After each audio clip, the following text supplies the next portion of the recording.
You know, there's some horror movie deaths that I just cannot get out of my head. I'm talking about the kind that'll make you ask what type of sicko thought of this. And no, I'm not talking about those cheesy deaths in Child's Play or Scream. I'm talking about that good stuff. Those movies that make you want to turn your head while watching, but you can't. The movies your parents tell you to cover your ears for, but you still listen because it's so frightening. Moments that you will 100% not survive. So today we got horror movie deaths I would hate to experience. Now the first movie on this list has not just one, but two of the craziest deaths I ever seen in horror movies. And that movie is the 2010 version of I Spit on Your Grave. Now, if you've never seen this movie before, don't even bother wasting your time. And it's not even because the movie not good. It's because of the fact that the movie is so creepy. You're not even going to want to watch most of the movie with the volume up, especially if you live with other people. But I'm going to give you a quick rundown on what it's about. So this white girl decided to have a little vacation at a cabin in the woods by herself. But before she made it to the cabin, she ended up stopping at a gas station where she had an encounter with a bunch of wackos who tried to hit on her, and she politely declined. But no, these guys not the type to take no for an answer.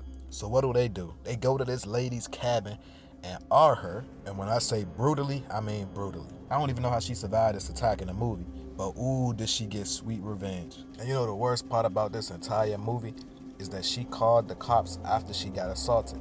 And guess what the sheriff did? He went for a round two and assaulted her again. Like, imagine that. Imagine getting assaulted, you calling the cops to help you, and then next thing you know, you getting assaulted again by the people who you called to help, and it comes to find out they actually friends with the people that did it to you the first time. And they did this woman so bad that they actually thought that she was dead. But boy, was they wrong. She ended up hunting not one, but every single person who was involved. Some of them got it a little bit easier than others, but a few of them got exactly what they deserved, leading us to our first victim, who got his karma via acid bath. Like, this one gotta take the cake. She literally put a tub full of acid, set a piece of wood on it so that this dude could balance himself and lay on it. But every time he loses balance and can't hold himself, his face falls into the tub. Like, imagine trying to hold yourself up, knowing that if you lose your balance at any moment, or even just trying to take a break from holding yourself up for this long, with your arms tied behind your back, and every time you lose your balance, your face falls right into a tub full of acid. Like, I cannot imagine seeing my face or feeling my face just peeling off like that. Literally, when his head went into the tub and he poured his head back out, you could literally see his lips melting, his face melting. I could only imagine the pain that causes. Like, imagine the acid going down into your mouth. Your tongue literally is melting. Your throat is burning. Your stomach is burning. Everything is going bad right now. It's literally nothing that you can do but sit there and deal with the pain. I don't know about y'all, but I'd rather just get a bullet. And no, she didn't stop there. She did the next guy 10 times worse. Imagine getting tied to a tree while also getting fish hooks put through your eyelid with a string to keep them open so that you can't blink at all. That in itself right there is already a crazy torture method. My man can't blink. None of us never been in a position where we couldn't blink. Our eyes couldn't get water on them. Imagine having fish hooks on your eyelids and not being able to blink at all, knowing that if you even tried to blink, you would probably rip your eyes off. And yeah, I know that sounds brutal, but what she did to him next is even worse. She literally set up a camera, took some type of bird bait, and rubbed it all over this dude's eyes and face so that the birds could come down and literally eat his face off, eat his eyelids off. I don't think a single kill in Michael Myers, Jason, Freddy Krueger tops that. That's like a real life situation that I would hate to be in. That gotta be one of the worst torture methods ever,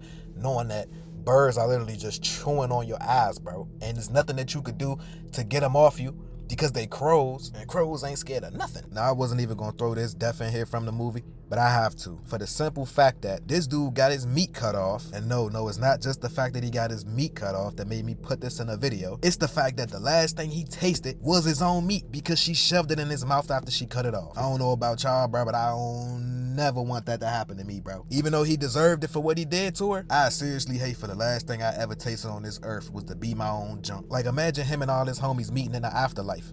This dude was the bully out the group. But now you can't bully nobody because you meatless, and the last thing you tasted before you left Earth was your own meat. So everybody gonna be clowning you. And you probably wondering if the sheriff made it out, ain't you? He didn't. Since he liked playing in butts, she took a shotgun, put it up his, put a rope on a trigger, connected to our friend Matthew here. And as soon as Matthew woke up and moved, no more sheriff. Now the next horror movie death I would hate to experience gotta be Agent Strom from Saw 5. I mean, this was just unfortunate all the way around. Imagine being told to get inside a box, but instead of getting inside the box yourself, you push somebody else in there thinking that the box was a trap. The whole time it was the only way you could get out the room alive. I mean, I understand why he did it and why he was thinking that it was a trap, but imagine being in the moment and finding out that it wasn't a trap and that all the walls in the room is literally closing in on you, and the only thing you could do is literally prepare yourself to get squashed between two walls. I mean, the amount of anxiety that would be running through my body in those last moments from me trying to hold the walls open with my two little tiny arms, not doing no type of assistance. I just know that when those two walls first touched his head and the first crunch, it had to be so painful, bro. But now it got me wondering, is that actually a death that would be like painless?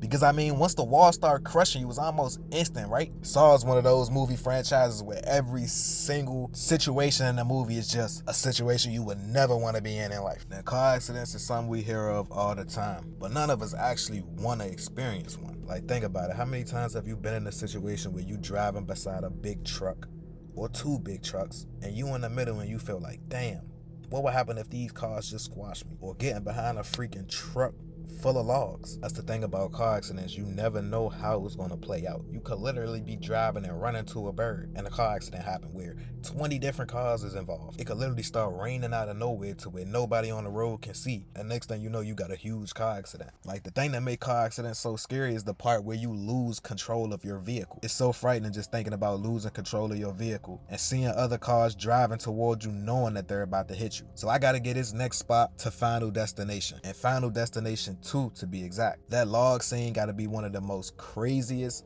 scenes I ever seen growing up. Like, every time I'm behind a truck that got some type of trees, equipment on it, or anything, the only thing I could think about is it gonna fall off, come through my windshield, and take my head off? Like, this is a real fear of mine. Every single time I'm behind a vehicle that got equipment on it, logs, I don't care if it's a couch, bro, I'm getting out of that lane. And believe it or not, I actually been in a situation where something that was on the truck actually fell off of it, causing me to panic and swerve in another lane. So out of all the ways that people done died in Final Destination, I gotta get a cake to the log truck scene. And that's mainly because it's one of the only situations out of all of the Final Destination movies that I feel like could happen tomorrow. Like, I don't know who got it worse in this scene.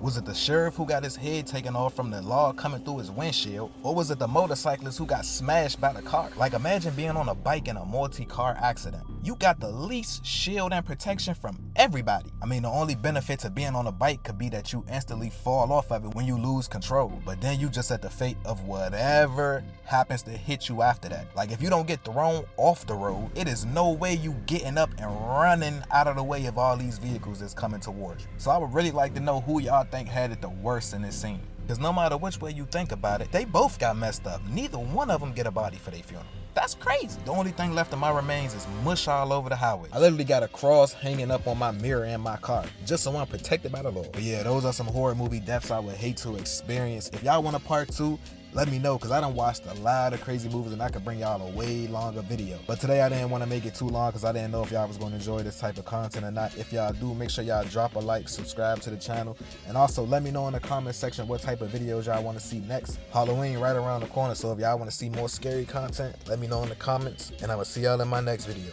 Peace.